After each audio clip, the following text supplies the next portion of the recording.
Okay, so this is a very personal talk, so I would ask the people that are in the back to come to the front so I don't feel so alone while I'm talking about mental health, please. That would be great. It's awkward enough. Okay, we're good. We're good. Thanks, mate. Okay, so hi. I'm gonna start by introducing myself so you know who's speaking. So my name is Sara. My last name is Vieira, but you don't have to pronounce that because not even I can pronounce that sometimes. I'm from Portugal. Because eventually I also ended up in France. Incredible. Next week I'm in Switzerland. And I'm a developer at Code Sandbox. If you've never heard of Code Sandbox, we're very small. There's like, I think, 5 of us. And we're a code editor on the internet, basically. So if you've ever used CodePen or Glitch, it's like a version of that that supports a lot of frameworks. So I've started working on there in March. And like, I'm really passionate about getting more people into coding, mainly in the front end. So it's a really easy way to get started with React, Angular, all of that stuff. I am Nikki FTW on Twitter. It has 2 Ks because the first one was taken by the TV show that I didn't even know existed until I tried to do it. Okay, so I usually do talks about development. I have been working with JavaScript and CSS for about, oh shit, 5 years? Damn, I'm old. No, I just started very young. So I've been doing JavaScript for a good amount of time. I've been doing React for about 2 years and Vue, and most of my talks are technical, and that's my strong point. But the thing is, this talk is not about development at all. And this talk is a very serious topic, but I'm an idiot. I don't know how to do serious topics. I actually have the problem that I don't know how to like speak with serious tones to people. So I ended up making jokes in the middle of it because I'm like, this is getting fucking weird. So it's still an experiment for me to try to do talks where I'm trying to present a very serious topic, and if I look like I'm making fun of it, I am not. That's how I like deal with things. I will get into that. Don't worry. So we're gonna talk about mental health because that's not awkward at all. So my talk title is "Your Brain Doesn't Have a Fixed Flag." Did anyone get this joke? Okay, so. You're still happy. That makes sense. So in JavaScript, there's this tool called ESLint. And ESLint and Prettier are basically code formatters for your JavaScript code, because let's face it, no one likes to tab things along or space things along. I don't care what you use. But the point is, there is a thing called, like, you do -- fix, and you will automatically like prettify all your code and like fix all your errors. And it's like magic. So the title of the talk is "Your Brain Does Not Have a Fixed Flag" because of that. I like to point out that also a reason why I gave it this title is because, like, as a millennial, I'm actually not sure if I'm a millennial. Are people from 1991 millennials? Yes? Fuck. As a millennial who drinks a lot of flat whites, I would like to say that, like, we are very used to having things automagically. Like, I was born in Portugal and like in nowhere in Portugal, but now I live in Berlin and I've lived in London, and like things just get to your house. Like, it's insane. Like, it doesn't make any sense. Like, you confuse the hell out of me. Now, if I have to click 3 buttons on Deliveroo, I get mad. Like, it's insane. So basically, like, you order anything on the internet and it's in your house, like in London in 2 hours, in Berlin in 1 day. And like, it's like, if you think about it, from where we've been and like from where I was 3 years ago, like, I had to get off my house to buy cigarettes. I had to get in the car and physically drive somewhere because there was nothing around where I lived. Like, once I called a pizza and it took like an hour and a half to get there. It's like, we're so used to this. We've been brought up on the idea that things happen automagically, that we get instant gratification out of things.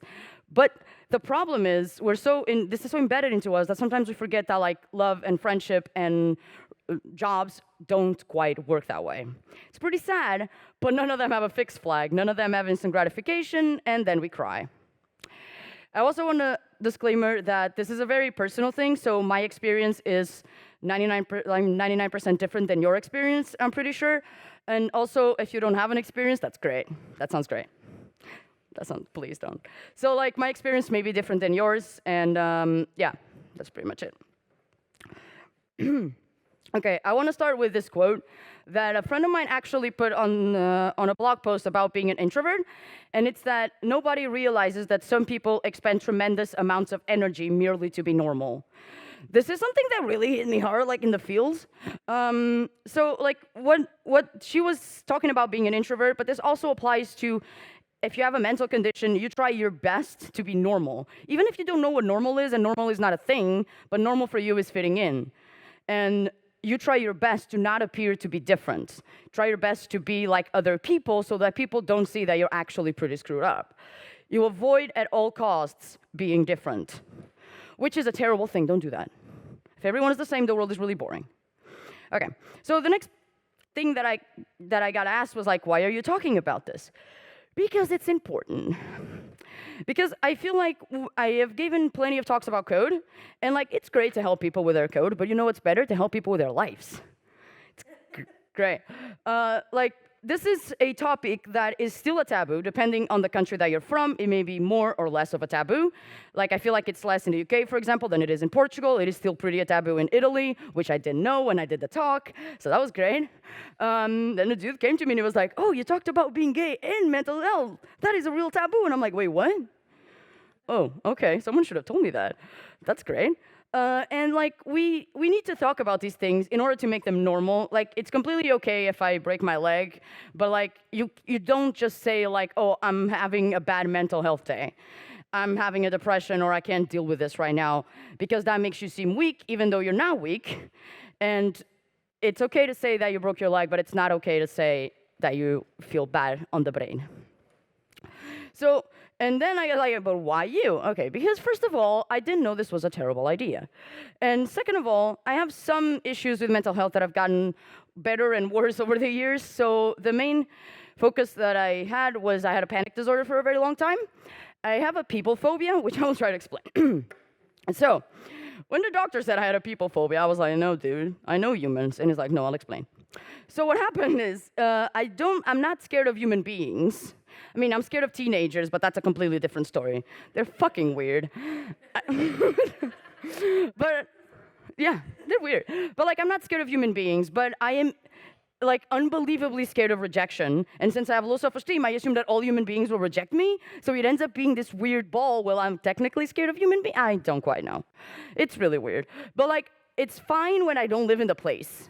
Because I'm like, "I'll never see you again. I don't care if you hate me." So because of all of this, my brain being really cool, I end up with being like intermittent depression, which means that sometimes I get randomly depressed because that's fun. And like, I don't think anyone in this conference knows me, which is great. Except him, he invited me, so he does. But like, so if you followed me on Twitter or you ever met me in real life, this is me. But on this case, I'm on a stage, but this is the exact same person. Like, I'm a fucking idiot. And like, it comes as a surprise when someone that makes a lot of jokes, that is an idiot, stands on a stage and he says like, "Oh, I have a depression." Like, it's a surprise to people because that's not what they associate with people with mental health problems. They associate someone who's crying in their bedroom. And that, I think, to prove like, the biggest point that I could prove in this talk is that mental health does not have a face. Just because you look okay does not mean that you are okay. Like I said, you try your best to look okay. Everyone can look okay, but that doesn't mean that they are. I can give you an example. At my old company where I used to work at, there were two people in that company. It was me and this really adorable other human being that we were the only two people, like, if none of us were there, the entire office was quiet, and it was just boring. Like, we were the only people that actually made noise. We were the two people that felt like we looked like we are the happiest human beings in that office. We both had problems with depression, but that's how we decided to deal with it. Okay, so now I'm gonna try to explain what is a panic disorder, because honestly, I didn't even know, but as you can assume, it involves panicking. A lot. So I got this from the internet. I have no idea where, but probably Wikipedia. So a panic disorder is diagnosed with people who experience spontaneously, seemingly out of the blue panic attacks and are very preoccupied with the fear of a recurring attack. So that sounds terrible, but it doesn't quite explain what a panic attack is. So I'm gonna try and explain what a panic attack is. So have you ever felt tremendous fear, but for no reason? Like, everything was okay around you, and you're just so fucking scared. You may not even know that you were scared, because honestly, like, I had a pretty happy childhood. Like, we camped a lot and stuff. Like, I didn't know. Like, I was okay as a child. Like, I never felt that amount of fear. I'm still scared of heights, but at that point, I didn't know. So that was good. I found that when I went skiing. That was great. Do you know those elevator things that are not quite elevators? Yeah, no, that's terrifying. Good choice. We don't have mountains in Portugal. Like everything's just a plain. We have like one mountain. So see, I diverse a lot. So like, what I try to say by this is that you're paralyzed, but you don't know why because there's nothing going on around you, and everything seems to be okay. But your brain is just like, you need to run, but you're like, but there's nothing to run from. Everything is okay. What if it's not? And you're like, oh shit. So this triggers a fight or flight response. So this is what you get if you move to Amsterdam and you try to walk on the path where the bikes are supposed to go. It's true. Berlin is the same, but like people don't associate it so much, so I just go with Amsterdam. A bike tries to go through you, and you're like, oh shit, I'm gonna die attacked by a bike in Amsterdam. Great, this is how I want it to go. So like when you get a car in front of you, or you're in a cliff, or you're scared of heights, or you see a teenager being weird, like you get a fight or flight response. And a fight or flight response is your body's way of protecting your body. So basically, if you see a tiger, you're supposed to fly. You're supposed to fly. You're supposed to run the fuck out of that tiger. Like you're not supposed to like fight the tiger. And this gives your body like a bunch of adrenaline that wasn't there before. So with this bunch of adrenaline, and the fact that there's literally nothing going on, so you're just standing at your desk trying to code some jQuery. I don't know. I haven't done jQuery in like 3 years. It was great. Like your body goes into this response but doesn't know what to do. So you get really fast heartbeat because your body wants to run, but you're like, but there's nothing going on. Where do you want me to go? Run into the elevator. So you start shaking because, again, your body gets released so much adrenaline that there's nothing you can do with it. You start getting shortness of breath, feeling dizzy or sometimes faint. I actually only fainted once. And like there's this really random thing that you get stomach pains. So when I was a kid, story time. When I was a kid, I had a low blood sugar, which meant that I had to eat every 4 hours or 3 hours. I don't remember, but I would pass out. This like eventually went away as an adult, but when I started getting anxiety problems, I started getting stomach pains. And it's from a very like tiny I was very small. So like this big, like since Sarah was like this big, she was taught if your stomach hurts, you need to eat. Otherwise, you're gonna pass out, and that makes you look stupid. No, my mom didn't say that. My mom's very nice. And so what happened was I started getting a lot of stomach pain, so I would just eat. But the thing is, the stomach pains wouldn't go away, so I didn't really stop eating. So that's good. And these two are, I think, the hardest ones to explain because they're more. So feeling unreal or detached, and a fear of losing control. So feeling unreal or detached, I think I can explain for like, have you ever been in a meeting or in a club or anything, and like, you know there's people around you, and you know those people are talking, but you just can't hear anything they're saying. You just hear noise. That's all you hear. You can't really understand what they're saying. You're there, but you don't really feel like you're there because you can't understand. There's so much, everything is just noise around you. Like nothing actually makes sense. And I think this is like, honestly, the best way that I can try to explain. A fear of losing control or going insane. So actually, a really interesting fact that I've learned about people who have panic disorders is that most of them don't drink or do drugs. And by drugs, I mean weed. Or actual drugs, actually. I don't know. But like most of them don't drink or do drugs. And those who drink don't drink a lot. And like that was actually, he was like, oh, he said that to me and I was like, oh, that explains things. Oh, okay. I guess I'm not a straight edge. I'm just fucked up.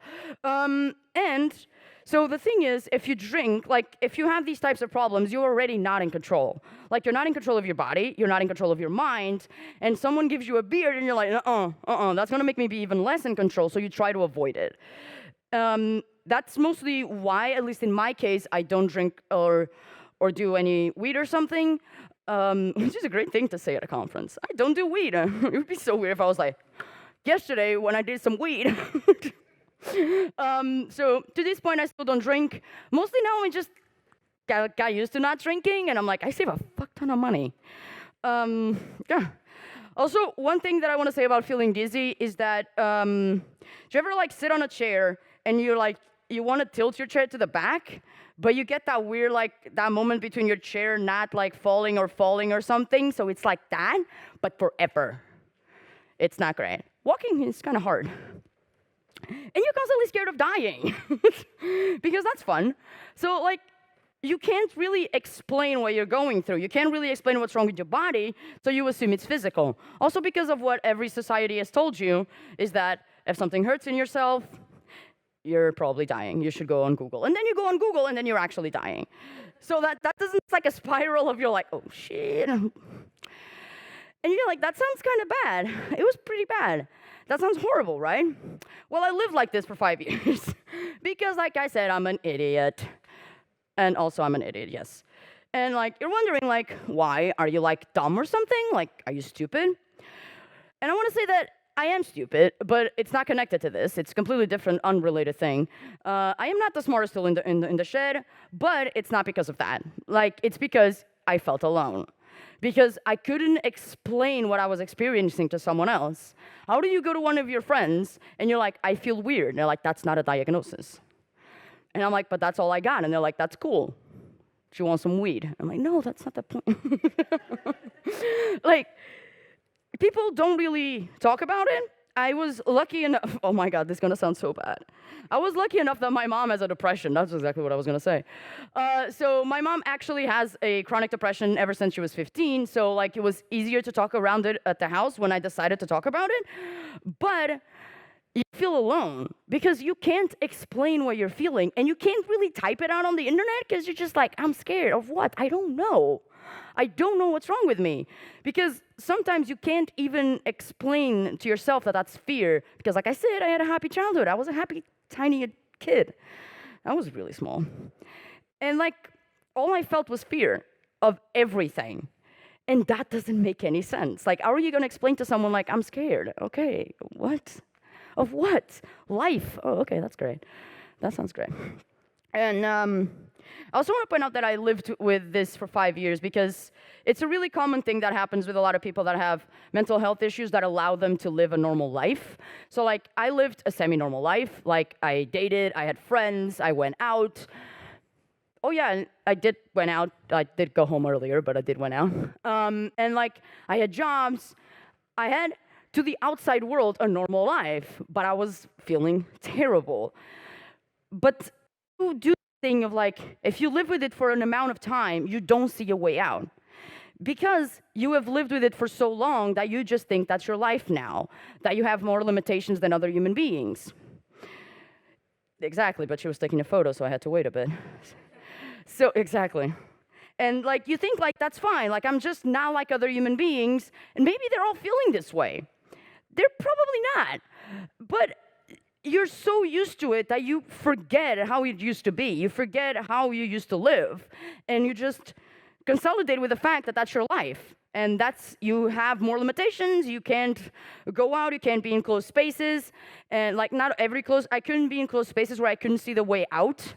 Like, if I couldn't see an exit, I couldn't stand there. Period. So I was great with elevators. Because the exit was closed, you know. Okay. And, like, you think to yourself, that's fine. I can live with this. I'm just gonna stay like this and I have more limitations. But no, fuck no. It's never okay to assume that you can't get better. I thought I had another slide. It is never okay to assume that you're just like this forever, because 99% of the times there is a way out. There is a way out of things, and it's not easy. It's incredibly painful emotionally, like jQuery. But it is possible, and you can do it. But the problem is your brain just gets so used to the fact that that's how you live now, that you're just this human that doesn't do all the things that the other humans do, that you're okay with it. But no. So I want to point out that I was 19 the last time I remember feeling normal, quote unquote, before I did the medication. And this is how I looked when I was 19. Yeah, I had a piercing. I got lazy and took it out. But I don't recognize that person. Also, just for the funsies of it, here's a photo on my license. So I got my license stolen twice in Germany, and I moved to Germany by choice.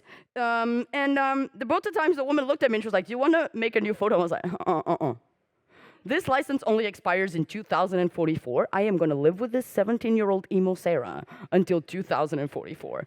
Like, you can't really tell, but I'm wearing like a tie. It's so good. I love it. I love it. This is the time I listen to like Bullet for my Valentine and stuff, because I don't anymore.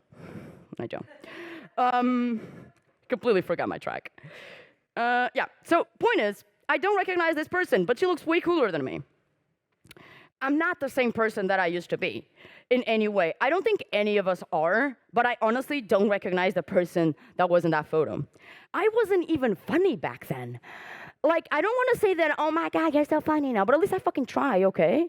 Like, I wasn't even funny. Like, I was very boring. Like, we didn't have any Starbucks, but besides that, I was typical white.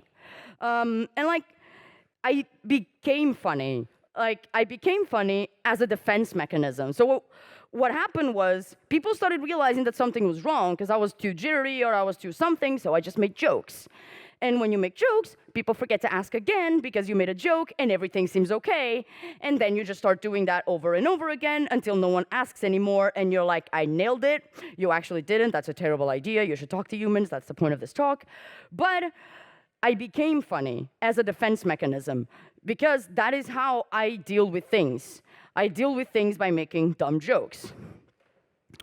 And people have very different defense mechanisms. I know this girl, which, like, for my case, I wanted to be normal. By normal, I mean fitting in, but it's just, like, a smaller sentence to say normal. So I wanted to fit in, so I would make jokes, and I would pretend that nothing was wrong. I had a friend when which she had a depression, she just wanted to disappear, so she didn't talk to anyone. She would just, like, stay in her corner and not talk to anyone. People deal with things in very, very different ways. Not all of those ways consist in them crying in the shower. Some of them have a bathtub. So I'm going to tell you my story of what happened to me, and this is a story that, like I said in the beginning, like, this is my experience. Your experience may be completely different, or you may not even have one, but I feel like the best way is to just say what happened to you. So at first, I didn't leave the house, and I just want to tell you that I lived in Bucktown nowhere. So my hometown, which I lived for a very long time, the last census on Wikipedia is from 2011, so you know it's small. And in 2011, we had 5,200 people or something like that, which means by the number of people that leave Portugal every year, we now have about 3,000 or something. I can't judge them. I live in Germany now, because I'm an adult. I had so many papers. So your brain just goes into this thing of like, so you feel better inside, and you feel worse outside. Your brain is just like, so you just stay inside. That sounds like a great idea. Let's just not leave the house. That sounds great.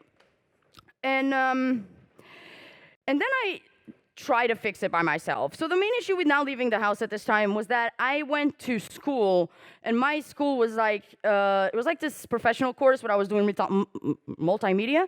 So my school was at 6 p.m., from 6 p.m. to 10 p.m. So basically I never saw like the light of day, except from my window. And that's when I made a website that tells you if it's raining outside, because I didn't want to go outside. Still online. And like then, as software developers, we think we're so intelligent. We think we're so smart that we can just Google anything and we can just figure it out. So I try to fix it by myself. And I want to point out one thing is that thinking that things will go away doesn't actually make them go away. As a 27-year-old, I've had 4 cars, which is more cars than any human being should ever had in their entire life. And that's because I didn't fix them, because they made weird noises, and I was just like, that was gonna go away. It never went away. The entire car, since I wrote this, another car broke down. That's great. So like, they didn't go away. You know what went away? The entirety of the car. So like, I have this problem as a human being. I just expect things to go away. And that's also because why I had teeth pain for an entirety of 2 years. I was just like, it's just a wisdom tooth growing. For 2 years. It was not the wisdom tooth growing. So now I'm missing a tooth at 27 again.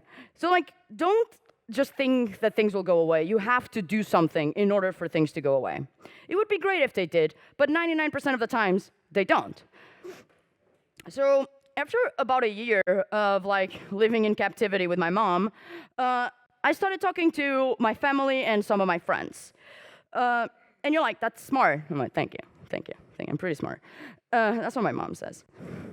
So like I started talking to them and I started trying to explain them with my very limited Portuguese vocabulary what was wrong with me. And by that I say like, I feel weird. I can't go in close spaces. And they're like, okay, babe, shut up.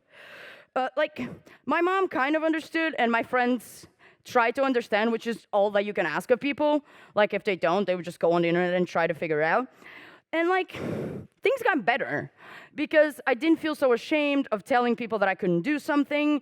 So things got better. I started leaving the house. I started having more of a normal life because up to this point, I pretty much didn't leave the house. So I got a job. I hanged out with a lot more with my friends and stuff like that. Like, it was still there.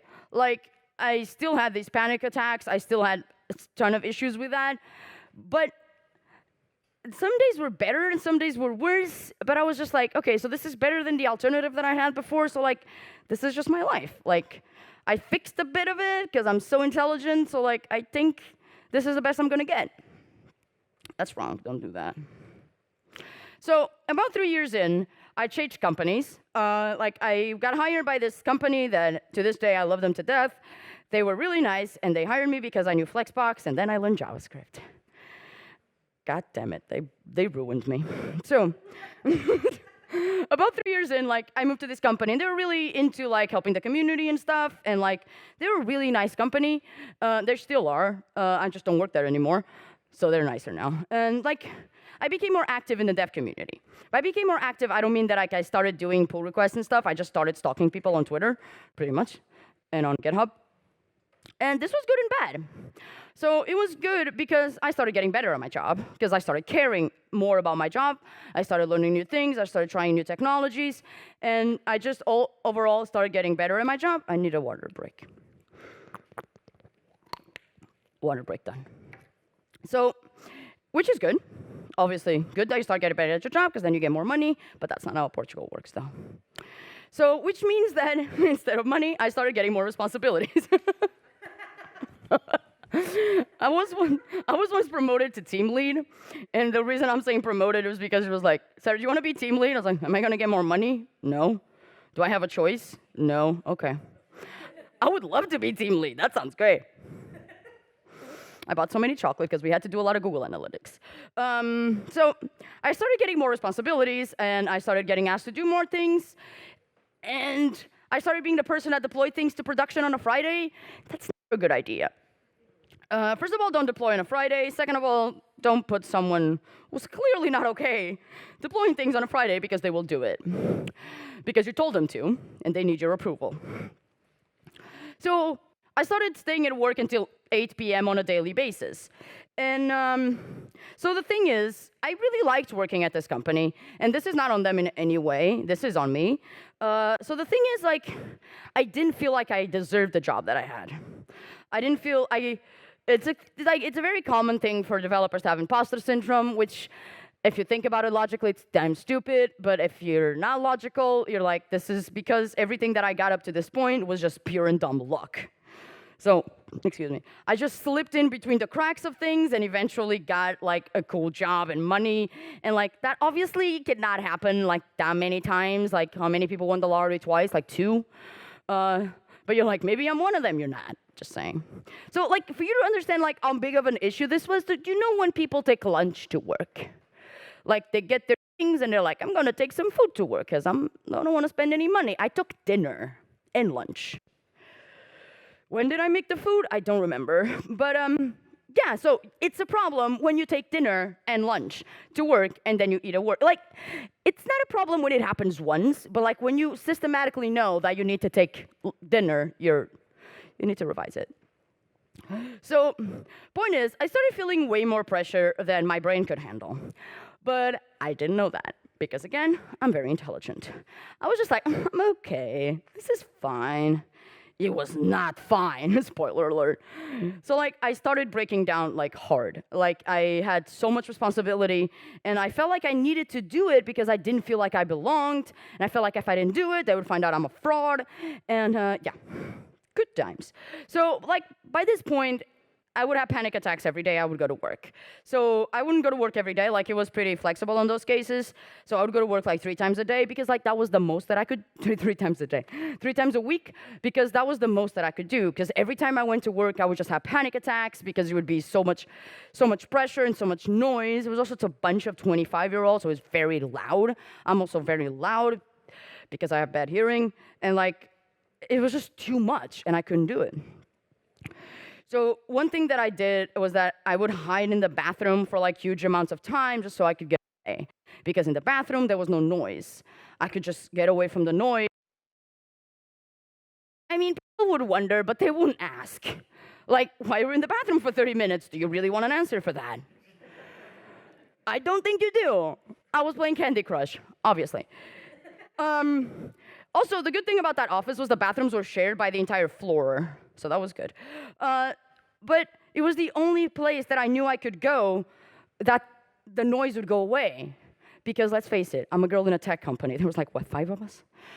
And like the noise would just go away. And I would just hide there for 30 minutes at a time and be like, Sarah, you need to calm down. Everything's going to be okay. And then your brain is like, what if you're dying? You're not dying. I eventually moved back with my mom. I lived alone. I lived in Porto, and I eventually moved back with my mom because I didn't feel safe, like living in the house. Weirdly enough, the only place I felt safe was in my car, which was a very bad car, and I'm a terrible driver. It's really weird, but like you find really weird places where you're safe. So eventually I went to work one day, I had a huge panic attack, and I fainted, and nothing wakes you up more than a panic attack, and I didn't even need coffee that day. And that's when everyone was like, okay, there may be something wrong with Sarah. I don't think she's just weird. Guys? guys, I don't think she's just weird. So the next day, obviously, like I said, like my job was pretty decent. They were like, go home. So I like went home, and like I remember the next day I was just like, I gotta go to work, but I couldn't get out of bed. I just like physically could not get out of bed. Like my body wouldn't do anything. Like I just felt super weak. Like it was an actual struggle to go to like the bathroom. So like this was my room. I had to just do this. No, like so like a smart human being, I just thought it would go away. So I waited 2 days. Spoiler alert, it got way worse. So I remember that by the last, like the day before I started actually going to the next spoiler alert that I'll say, like I remember that I literally could not get out of bed. I couldn't even look at my computer because there was too much light, and I just got sick, which is the weirdest. I just got sick. It was like the weirdest feeling. I've never had that unless like I get car sick in the back of cars, for example, and that is the closest I can get to like getting sick just looking at a screen. So I remember that my mom, like I said, she has some issues with mental health, and she said like, you need to go to a psychiatrist. And I, like very adult human being, I was like, no, Mom, I want to go to the emergency room because I'm dying. She's like, Sara, you're not dying. You need to go to the psychiatrist. Because this is the thing that I've realized as a noob that I was at these things was the symptoms that I had were physical. I couldn't do a lot of stuff that was physical. So if your problems are physical, it can't be a mental problem. It's a physical problem. There's literally something wrong with your body. And like newsflash, spoiler alert for your entire life, is that mental problems usually demonstrate in physical ways. And like when someone who has a depression say they can't get out of bed, they're not being lazy. They physically cannot get out of bed. Do not tell them to go for a jog because they can't get out of bed. It's like your body just absorbs how bad you're feeling in your head. So I eventually went to the psychiatrist because my mom said we could go to the emergency room afterwards. That was great. Like, you could tell that I'm really sick because I let my mom drive me, and she's a really slow driver. And I can't do it. I can't. She doesn't drive me anywhere anymore. I also don't live with her anymore. So I told him what was wrong with me in my very limited Portuguese vocabulary. Like, I sound normal in English. I do not sound very smart in Portuguese. I have this terrible accent. And like, I told him what was wrong with me, and he promptly said I had a panic disorder. And he explained to me what a panic disorder was. And did you ever have like an oh moment? Like when someone explains something to you and you're like, oh, that makes sense. So I've had 2 moments in my life. like incredibly huge moments, and they all ended with like, oh, fuck. So I had one when I was 16 and I found out I was gay. I was like, oh, that explains a lot. Oh, shit. So then when I went to the therapist, I was like, you have a panic disorder. I was like, oh, shit. That's great. Sounds great. He explained like most of my life, both of them. He said that I should have gone earlier and now like I could do therapy and stuff, but it would take way longer for me to actually like be a normal functioning society human being. And like only medication could do that faster. I have not skipped a single med. And the reason I'm saying this is because does anyone have that person at the office that like they're coughing for like a week and you're like, do you want to take something? And like, no, I am not going to put medication on my body. That was me. I didn't take anything. I would have a cold for weeks or months and I'll be like, no. I was like teeth pain for like 2 years and I was like, no, I am strong. I can do this. I have not skipped a single med. So what did I learn? What did you learn from like being kind of screwed up for 5 years? Mental health is really hard because we don't take it as seriously as physical one. No matter how much you think you do, you don't. Not even I do. No one does because it's not as visible as physical one. It's also as important as physical one because like I said, it can demonstrate in physical ways. And it will demonstrate in physical ways. The only way, and I think the hardest thing, is that the only way to help yourself is to walk on your broken leg. So if you break a leg, no doctor is going to tell you to go run a marathon. If they do, please change doctors. That's kind of stupid. He's not a real doctor. Don't get people out of Craigslist. But, for example, I was scared of going out of the house. And when I started taking the medication, that was the only way that I could get better, was to do everything that I was terrified to do. I didn't talk to teenagers, but besides that, I did pretty much everything. So the only way to actually help yourself, to make yourself feel better on the long term, is to walk on the leg that's broken. And that's painful. You need to do the things that scare you. You need to leave your comfort zone. The only good news about this is that like your comfort zone is literally your bed. So that's okay. It's really easy to find places that are outside of your comfort zone. I have this theory that there's this trend which people who are very smart are like, I'm a junior for life. Okay, that's cool. But there's like of 100 people hear this, 95 will think, oh, he's like us. He goes to the grocery store. And like the other 5 will be like, wait, if you're a junior, what the fuck am I? It's like it continues by saying this, we're perpetuating like imposter syndrome and we're perpetuating all of these things. It's fine to not be a junior. You either studied or you worked for this or you studied and worked for this. It's fine. Okay, so I got better. I'm sitting on a stage and I am not sitting. I'm standing up and like I'm not in Portugal, obviously, and I got better. So what's changed in my life? A lot of stuff. Eventually, I moved jobs twice, actually. So now I work for a company called Code Sandbox. There's 3 of us plus 2 other human beings. And the reason I'm really proud of this job is because I actually like it. Like an idiot. Because like I said, I help people. I build a code editor for anyone to be able to do anything on the internet. So you just plug it in and you can deploy anywhere. You can do whatever you want. I moved cities. I moved to Berlin. This is the only pretty photo that I could find of Berlin. What? This? I don't know. Oh, this is when the S41 was broken and I had to get the bus. So I had to like walk through this thing and I was like, oh, this is pretty. So it's near Schönhauser Allee. Yeah, so I live in Berlin now. I lived in London for 3 months. And if you're wondering like, oh, it's really bad weather. This is like the weather that London has every day. I remember that when I moved there, it was one of the first times that I like got out of Portugal, as in like to actually live. And my mom used to call me like every 2 days, and she was like, "How's the weather?" And I'm like, "Mom, it's 13 degrees. It's always 13 degrees." And like if it goes like above like 18 or below 5, the entire city just goes bananas.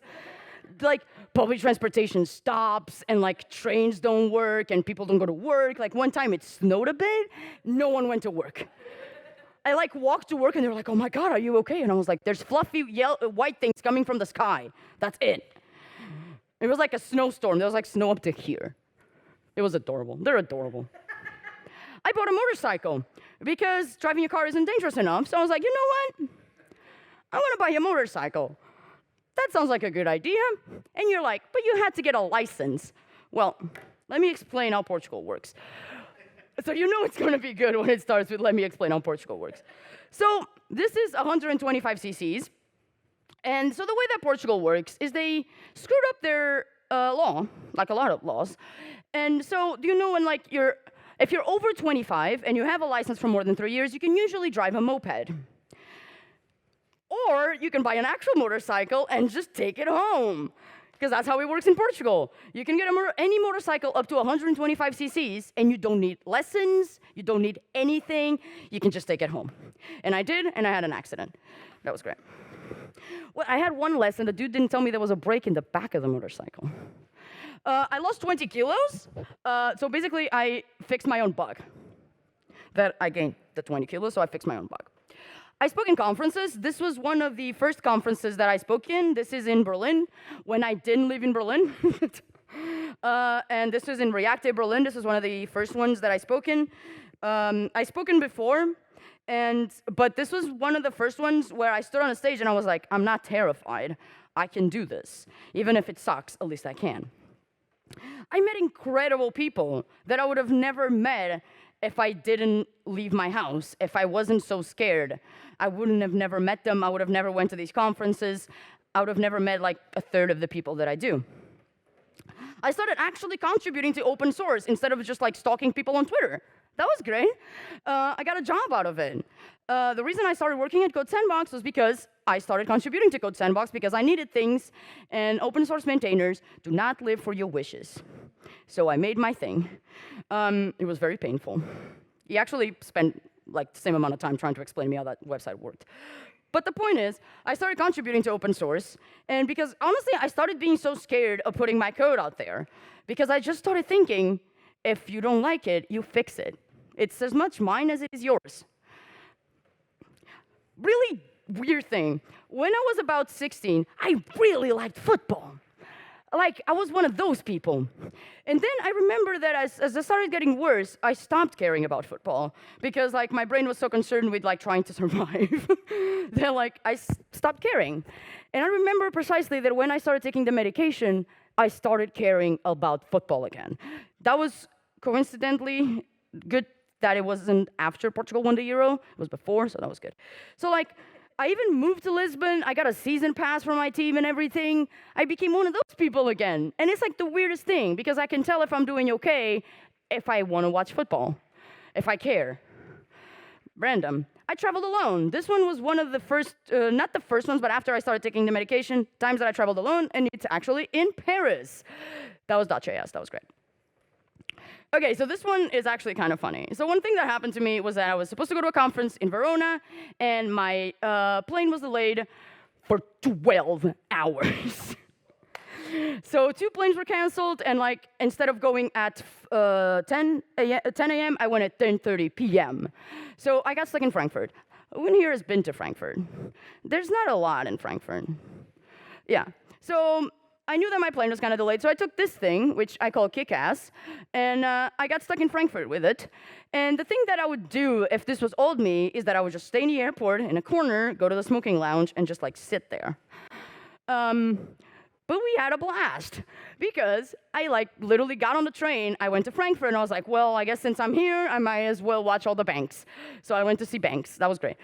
So we had a blast. Like, I had coffee with Kick-Ass. We had food. He ate all of the food. He's great. Like, I went on like one of those double-decker buses. Well, like not in London, because that's a normal thing, but like one of those tour buses. And like, we had a blast. It was so fun. This is when like my flight got delayed for the second time. And I was starting to lose hope that I would ever get out of Frankfurt. Damn. I helped organize 3 conferences. One of them was about a month ago, and I helped organize 2 more. And honestly, if you value sleep, do not organize conferences. If you value any type of sleep, any type of mental health, do not do it. The weirdest thing is that speakers are the easiest thing to manage in conferences. They're just like, you give them a hotel and a plane and they'll figure it out. And most important thing of all of the things that I've done is that I'm not scared anymore. I'm still scared of things because I'm a normal human being. I'm scared of heights, for example. But I'm not scared of life. I'm not scared of what's coming next, and I'm not scared of a lot of stuff that I used to be terrified of. So what I want to point out in this talk is, please speak to people. If you feel like something is wrong and it's a mental thing, your brain tries to ignore it. So if you think something is wrong, something probably is wrong. Please talk to people. If you don't want to talk to your friends because you're afraid they're going to judge you, get a therapist. He has heard worse. I'm 100% sure. He's not going to judge you. He's here like criminals and shit. I don't care. They get like weird kinks. Like if they're like, oh, I'm scared of things, it's like, well, that's better than the last guy who came here and had a weird kink. Please get help. Because we still treat it as a thing that we can fix eventually. But please just go to someone and ask for help. People will help. One thing that I've realized after this is that people are weirdly nicer than they appear to be. If you ask for help, 90% of the people will help you. People just want to, because it's selfish and it's not, and they just want to help. There is a way out. I want to say that 99% of the times there is a way out. No matter how much you don't think there is a way out, you're going to be okay. We're all going to be okay, eventually. Maybe not now, but eventually. My DMs on Twitter are always open. Like, if you want someone that's not going to judge you, like, I live in Berlin, for fuck's sake. There's a Dildo King ad in front of my house. And that's the fancy part of Berlin. Please talk to me if you want. My handle is NikitFTW. And just talk to someone. Doesn't matter if it's me, if it's your mom, if it's your dad, if it's a therapist, if it's a homeless person on the street. Like, they will listen to you. Just talk to someone. Make sure that your problems go heard instead of ignored by you and by everyone. If you don't tell people, it's never going to go away because you're just going to keep pretending that everything is fine until you can't do it anymore. Deep. So yeah, that's my talk. Thank you so much for having me. You can find my slides at brain/fix, like -fix, .now.sh. And yeah, thank you so much for having me. And get out.